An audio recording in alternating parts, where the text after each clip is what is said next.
Alors, je voulais juste, avant de commencer, préciser, donc, on ne l'a pas entendu, mais le Centre de recherche en cancérologie de Toulouse, c'est 18 équipes de recherche. Et donc, moi, je dirige avec Stéphane Pironnet l'équipe numéro 7, qui s'intéresse à la biologie des ARN dans les tumeurs hématologiques. Alors, quand on parle de cancer soit solide, c'est-à-dire le fait de détecter des amas de cellules dans des tissus, tels que dans le sein, le poumon, la prostate, par exemple. Mais on parle aussi de cancer hématologique. Et les cancers hématologiques, en fait, ont pour origine des cellules que l'on va retrouver, en fait, dans le système, on va dire de façon très générale, le système sanguin. Mais en réalité, ces cellules, en fait, prennent naissance dans la moelle osseuse, qui va permettre la genèse, en fait, de deux sous-populations qui seront des cellules fondatrices, qui permettront, en fait, la production de cellules telles que les globules rouges et les plaquettes que l'on va trouver dans le sang, ou des lymphocytes que l'on va trouver dans le sang, mais également dans les organes lymphoïdes que l'on appelle les ganglions et la rate, pour exemple. Alors, quand ces cellules qui font partie de la lignée sanguine sont malades, sont cancéreuses, si on les trouve en fait dans le sang et dans la moelle, on va parler de leucémie. Et si on les trouve localisées dans les organes lymphoïdes dont j'ai parlé, les ganglions ou la rate, on parlera à ce moment de lymphome. Eh bien, dans l'équipe, en fait, nous travaillons sur une leucémie, la leucémie aiguë myéloïde, qui touche essentiellement les adultes, et sur le lymphome anaplasique à grandes cellules, qui est une pathologie qui touche essentiellement les enfants et les jeunes adultes. Et dans ces deux hémopathies malignes, ces deux maladies du sang, nous nous intéressons en fait au rôle des ARN dans la résistance à la chimiothérapie, et nous essayons en fait de comprendre comment en fait ces ARN participent à la résistance au traitement. Alors, si je vous parle d'ARN post-Covid, vous savez tous ce qu'est l'ARN messager par rapport à la vaccination dans le cas de la Covid-19. L'ARN messager, c'est un ARN, comme son nom l'indique, qui porte un message à la cellule qui va permettre à cette dernière de produire une protéine qui est le siège, par exemple, dans le cadre de la vaccination, de la réponse immunitaire. Eh bien, en réalité, on en parle vraiment très peu, 98% des ARN sont des ARN dits non codants, c'est-à-dire qu'ils sont silencieux. Ils ne vont pas générer des protéines, mais pour autant, ils sont tous aussi importants dans la physiopathologie et le développement des maladies comme le cancer. Il existe ainsi des ARN non codants petits, longs ou ronds, et avec leur ami ARN messager, eh bien, ils ont été montrés comme étant des éléments primordiaux dans la résistance à la chimiothérapie dans les cancers.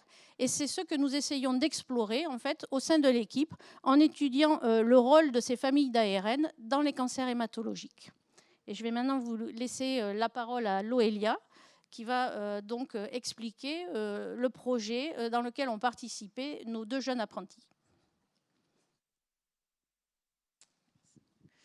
Donc, bonjour à tous. Donc, moi, je suis Loélia, en postdoctorat dans l'équipe. Ah oui, merci. Et avec Romain, j'ai encadré les deux apprentis chercheurs, Eva et Jade, durant ce projet. Donc, rapidement, je vais vous présenter les bases sur lesquelles elles ont travaillé. Donc, qu'est-ce qu'un cancer ? Donc, Fabienne vous a parlé de cellules qui étaient malades. Donc, le corps humain va être composé de tout un tas de cellules. Donc, selon l'endroit où elles se trouvent, on va avoir différents types cellulaires. Donc, par exemple, on a des neurones dans le cerveau, on a les cellules sanguines dont Fabienne vous a parlé. Et en contexte normal, on va avoir une prolifération de ces cellules qui est contrôlée au sein du corps humain. Donc, on va avoir un nombre de cellules relativement constant. Et ce qui se passe dans le cancer, c'est qu'on va avoir une prolifération totalement aberrante et anarchique des cellules, et ça va mener à la formation d'une tumeur, et donc d'un cancer. Nous, on s'intéresse aux cellules sanguines, et en particulier, Eva et Jade ont travaillé sur le lymphome anaplasique à grandes cellules qui va toucher les globules blancs, qu'on appelle aussi lymphocytes T. Donc c'est un lymphome qui est rare puisqu'on va avoir environ 2 cas par million. Et il touche, comme je vous l'ai dit, les globules blancs et il touche principalement les enfants et les jeunes adultes. Donc ici, vous avez une image de cellules cancéreuses à LCL qu'on peut voir ici, qui vont être des grosses cellules en fait, qu'on va retrouver dans les ganglions, entre autres.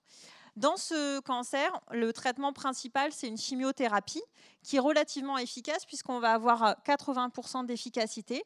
Le problème, c'est qu'en cas de rechute, le pronostic est très mauvais. Et en fait, ce sur quoi nous, on travaille, c'est d'essayer de comprendre ces rechutes, d'essayer de trouver, in fine, de nouvelles cibles thérapeutiques et de nouveaux médicaments en cas de résistance, et également de pouvoir prédire ces résistantes. Et donc, au cours du projet Apprenti-chercheur, Eva et Jade se sont intéressés à une potentielle cible thérapeutique qu'on pourrait envisager dans ce cancer, qui est ZBTB46, et sur lequel elles ont travaillé, qu'elles vont vous présenter maintenant. Donc, je laisse la parole à Eva.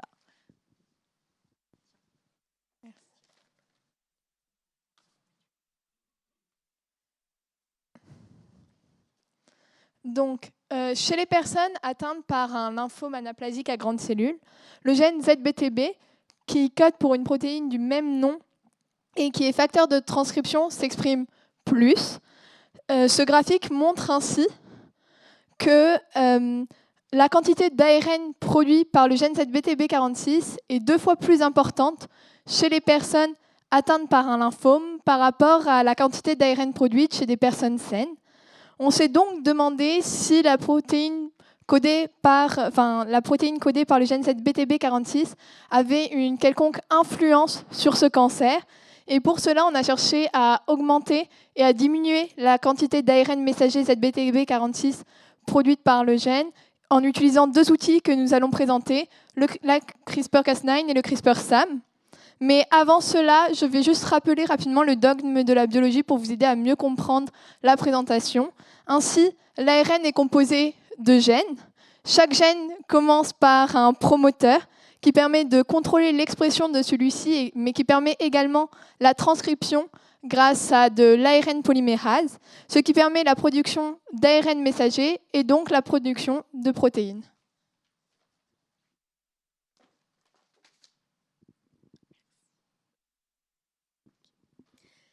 Je vais vous présenter le CRISPR-Cas9 qui permet d'inactiver l'expression d'un gène. Comme l'a dit Eva dans ce système, c'est l'ARN guide spécifique d'un gène qui permet le recrutement du ciseau moléculaire qui s'appelle Cas9. Ce qui induit une coupure au niveau du gène et aboutit à l'absence de production d'ARN messager et donc de protéines. Notre gène d'intérêt est le gène ZBTB46. Loelia avait déjà fait l'expérience de transfection, ce qui consiste à faire rentrer l'ARN guide et le ciseau moléculaire dans les cellules. Puis, on a extrait l'ARN pour le quantifier. Théoriquement, il devrait être possible d'observer une disparition de l'ARN messager codant pour ZBTB46. Comme on peut le voir, il n'y a plus d'ARN messager dans les cellules transfectées avec l'ARN guide ZBTB46, en comparaison avec les cellules transfectées avec un ARN guide contrôle. L'expérience a fonctionné, on a réussi à éliminer l'expression du gène ZBTB46.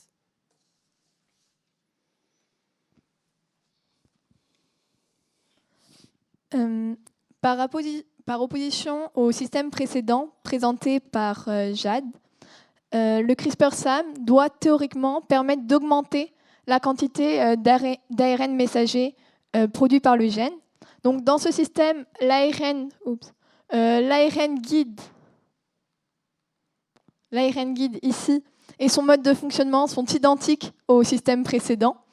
Il en va de même pour la Cas9, sauf que la Cas9 ici a été inactivée, donc elle a perdu sa fonction de ciseau moléculaire. Et l'ARN guide va donc recruter au niveau du promoteur du gène la Cas9 fusionnée avec un activateur de transcription, ainsi que 2 autres activateurs de transcription fusionnés. Cela va permettre d'augmenter l'expression du gène, donc d'augmenter la quantité d'ARN messager produit et donc d'augmenter la quantité de protéines produites. Donc lorsque nous avons utilisé la Cas9, nous avons réalisé, Jade et moi, une transfection de l'ARN guide dans les cellules de lymphome exprimant déjà le système CRISPR-Sam. Nous avons donc juste fait entrer cet ARN guide dans les cellules. Après avoir réalisé cette transfection et avoir quantifié la quantité d'ARN messager dans les cellules, on a pu constater, comme le montre ce graphique, que la quantité d'ARN a augmenté. Elle est 3 fois plus élevée dans les cellules ou dans lesquelles on a transfecté de l'ARN guide ZBTB46 que dans les cellules où nous avons mis un ARN guide contrôle. Ainsi, on a bien réussi à augmenter la quantité d'ARN messager ZBTB46 et l'expérience a donc réussi.